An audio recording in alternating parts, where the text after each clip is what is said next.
Hey, let me get it together. Okay, just want to get my camera together. So, what's up with y'all? I wanted to talk to y'all. Hi, I want to do another conversation. Yes, I enjoy talking. So, I wanted to let y'all know something. So, I did another spread, another tarot card reading spread. Let me get that out first. And I started to see some things. Yes. So why I keep getting the same tarot card readings from the same person, right? With the result of more than one person is, keeping their eye on me. I have a stalker in my hand. Now, normally I won't get freaked out about having a stalker. I'm taking my shoes off because I just got home. And normally I won't get so nervous about who's watching me because usually I like that. Not having no attention is like, okay, having a little bit of attention is better than not having none at all. Let's be honest. So when you hear somebody's watching you, it kind of makes you feel important and feel good. Like, okay, I got somebody that's looking at me. But I'm not saying it in the most cockiest way, obnoxious, anything like that, because I'm not. I was never a cocky person, like I said, so don't ever get me wrong. If I say something, it's because I really do feel good about it. And I should feel good about it. Because one, I barely get any attention as it is. So here's a funny thing. There's a few people that I used to deal with in the past who thinks to this day that I still got options open. The only reason why they feel that way is because they know they got competition. And the only reason why they feel that way is because they know that I don't play around. And they know that they fucked up. So when you know you fucked up and you're in the wrong about something and you don't want to admit to it, it's like, yeah, you're going to feel some type of way. You're going to feel really guilty. And you should feel that way. So yeah, I feel like karma is pretty much hitting my exes over the head over and over and over, and some of them really don't get it. Some of them really are not really looking at the bigger picture, seeing why they're experiencing what they're experiencing karma wise. So say for example, one day you having a bomb ass day, you feeling good, looking good and everything, you going to work, coming home, and then all of a sudden something goes wrong. And then the next day, you all of a sudden having a complicated day or something goes wrong about your day, and now all of a sudden you're having a bad day. And you don't even understand clearly why. You think it's one thing when it's another. And it's funny because it's like you don't really understand why you going through what you're going through. You don't understand why you're having a bad day. Sweetie, let me tell you, it's because you're getting your karma back.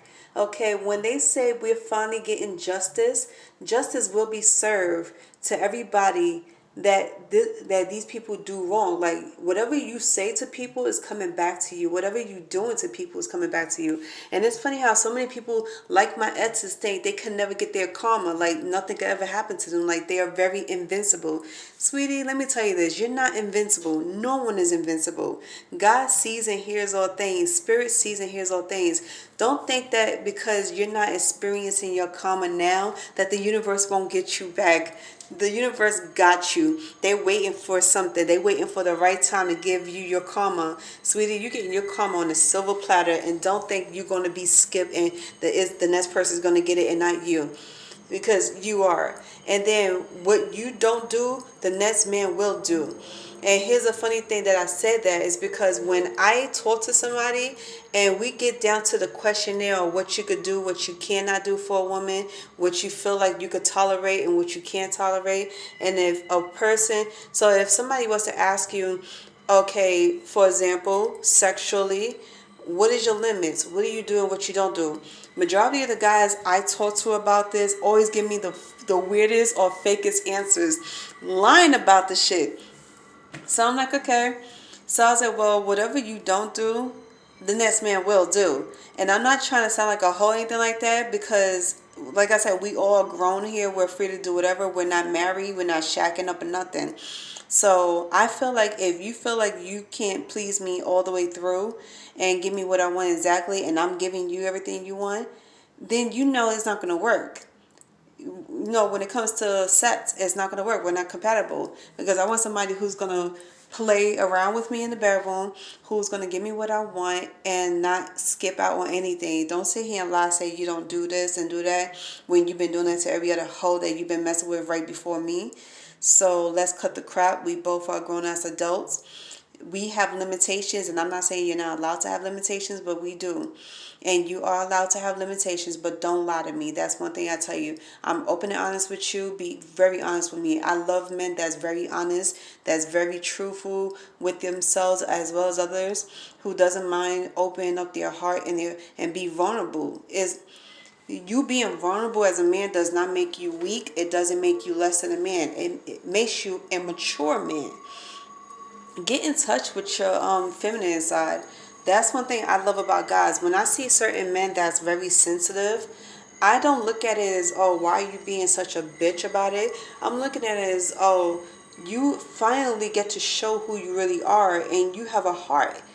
You would never find somebody who actually shows their heart in a most sensitive way. Open up, opening up to me is the best thing you could possibly do, and for that you get points for that, sweetie. You get respect for that. So with that being said, I wanted to let y'all know, open up to women out here who's open up to you, and being vulnerable is not going to get you to the friend zone. It's going to get you into that I want to be your wife zone, because you showing that woman that you could be vulnerable. You could, show love, that you're capable of love, that you could be sensitive to a woman and her heart. Be sensitive to the fact that there's some things I don't do and some things I do. And then there's times where I just need to be left alone, and then there's times where I need you to be by my side, to hold me and to talk to me, have a conversation with me. And I know I'm ranting here, but it's just so much things I want to get out, because it was so many things I was seeing for this past 2 weeks, like video wise, and I see so many men out here always talking about the do's and don'ts in a marriage and a relationship, and then they fail to realize that you didn't say the do's and don'ts when it comes to conversations with your wife. How to be sensitive to her needs, how to be sensitive to her choices, and how to be understandable when she say she has limitations on certain things, or there's certain things she don't do, she won't tolerate, and then there's certain people she don't want to tolerate as well. So if you're hanging around with her and her family, and then certain peoples that she don't like, she stay away from them too. Vice versa. If y'all go around y'all friends, and then there's somebody that she don't like in a group and she wants to stay away from that person, let that person know.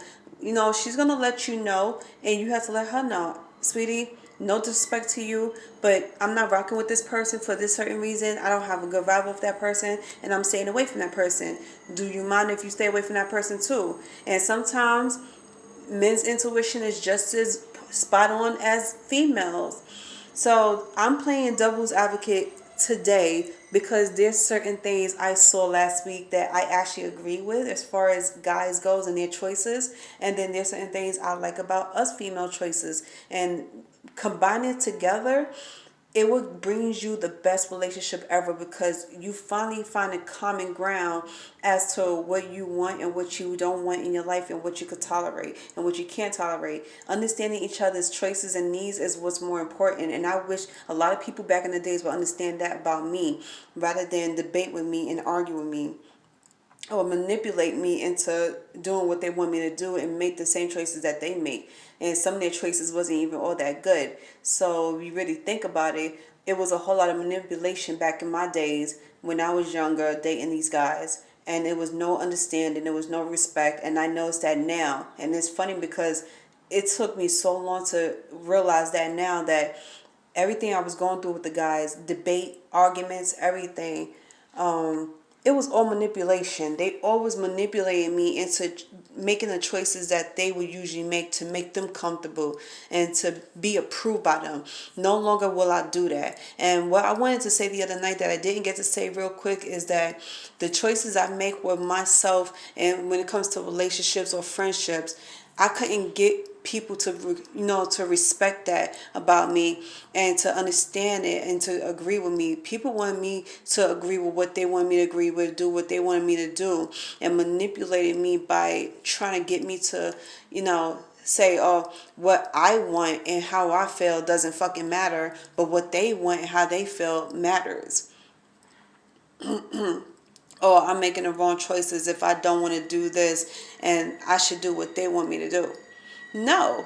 All along, I knew I was right. And all along, I was making the right decisions for myself. And I was like, yo, why would you sit here and try to manipulate me into doing what you want me to do, knowing that it wasn't right and for my own good? And I was like, seriously, I'm going to do what's right for me. And if I feel good about what I want to do, and how I want to do it, then so be it. Everybody is to each his own. You are entitled to make your own choices and do what you want, but don't manipulate other people's to get what you want, to get them to do what you want, because it's never going to happen.